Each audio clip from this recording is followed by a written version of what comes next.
Hello friends, in this session we are going to conclude our topic of health and hygiene.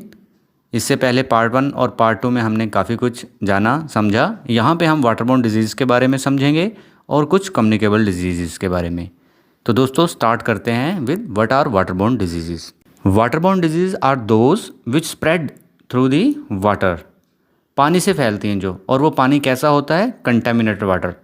Contaminated बोले तो गंदा पानी जिसके अंदर हार्मफुल केमिकल्स हो सकते हैं, हार्मफुल माइक्रो ऑर्गेनिजम्स हो सकते हैं, कुछ वायरस हो सकते हैं, बैक्टीरिया हो सकते हैं, सस्पेंडेड इनऑर्गेनिक मैटर हो सकता है जिस तरह से सैंड, क्ले, जो हमारे डाइजेस्टिव सिस्टम को, डाइजेस्टिव ऑर्डर को डिस्टर्ब करके बहुत सारे डिजीज़ हमारे लिए क्रिएट कर सकता है।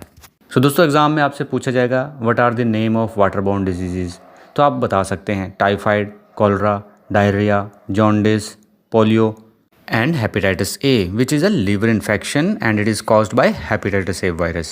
कॉलरा दोस्तों हैजा जो एक बैक्टीरियल डिजीज़ है जिसके अंदर सीवियर डायरिया और डिहाइड्रेशन हो जाती है, बॉडी डिहाइड्रेट होती है, वीकनेस हो जाती है और ये बहुत ही खतरनाक हो सकता है साबित। इसी तरह से डायरिया, जॉन्डिस, पीलिया, पोलियो, ये सारे डिजीज़ क्या हैं? वाटरबोर्न डिजीज़ हैं। इसलिए हाइजीन में हमें प्यूरिफिकेशन ऑफ मेथड को पढ़ाया गया है ताकि अगर हम पानी को बॉयल कर लें एटलीस्ट उस तरह से कंज्यूम करें तो इस तरह से बैक्टीरियल इन्फेक्शन से बच सकें। It will be better for our health. अभी दोस्तों हम कुछ कम्युनिकेबल डिजीज़ को याद कर लेते हैं एंड इसके साथ अपने टॉपिक को ख़त्म करेंगे। दोस्तों कम्युनिकेबल डिजीज़ ये कौन सी बीमारियाँ होती हैं? These are those diseases which spread from one person to another. एक इंसान से दूसरे को फैल रही हैं जो, इसके कई सारे कारण हो सकते हैं। कोविड आपने देखा था, एक से दूसरे को फैल रहा था, इसीलिए तो डिस्टेंस मेंटेन कर रहे थे। सर्दी, जुकाम, खांसी, कॉमन कोल्ड जैसी डिजीज़ है तो जब वो स्नीज़ करेगा या कफ करेगा तो क्या होगा?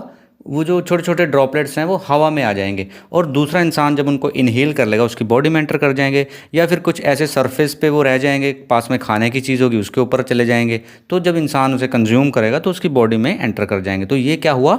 ड्रॉपलेट इन्फेक्शन का कारण है insect borne disease. Insect borne disease means दोस्तों जैसे मॉस्किटो हुआ, वो क्या फैलाता है? Malaria, dengue. और मच्छर कहाँ तैयार होता है? गंदे पानी में। इसी तरह से एक सैंड फ्लाई है, उसके काटने से क्या होता है? कालाजार नाम की डिजीज़।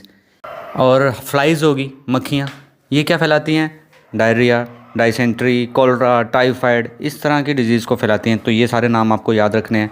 तो इंसेक्ट बोर्न डिजीज़ कौन सी डिजीज़ हुई? जिसके अंदर the germs move from a sick person to a healthy person through blood sucking insects known as carriers. ठीक है दोस्तों, ये इंसेक्ट्स क्या करते हैं? पहले जो सिक पर्सन है उसको काटते हैं, फिर अगर हेल्दी पर्सन को जाके काटेंगे तो वो जर्म्स उसकी बॉडी के अंदर रहने देंगे। ठीक है, तो इससे क्या होगा? वो ब्लड में एंटर कर जाएंगे और हेल्दी पर्सन भी बीमार हो जाएगा। इसी तरह से कॉन्टैक्ट डिजीज़ हो गई, जैसे स्किन में किसी की इन्फेक्शन है और जैसे ही वो किसी के टच में आया तो उसको भी फैला दी वो डिजीज़। तो दोस्तों जितनी भी डिजीज़ हमने अभी समझी जो ड्रॉपलेट इन्फेक्शन से फैल रही हैं, कॉन्टैक्ट से फैल रही हैं, चाहे वो इंसेक्ट बोर्न डिजीज़ हैं, ये सारी की सारी क्या है? पानी से ही फैल रही हैं कहीं ना कहीं, पानी की गंदगी की वजह से। तो दोस्तों हमें अपनी हाइजीन और हेल्थ और हाइजीन में जो हमने पढ़ा है, सीखा है, उसे समझना है। अपने आसपास जो पानी इकट्ठा है उसको भी साफ़ सुथरा रखना है और जो हम कंज्यूम कर रहे हैं उसको भी साफ़ सुथरा कंज्यूम करना है। ठीक है दोस्तों, और प्यूरिफिकेशन के मेथड तो पता है, और कुछ नहीं तो वाटर को बॉयल तो कर ही सकते हैं।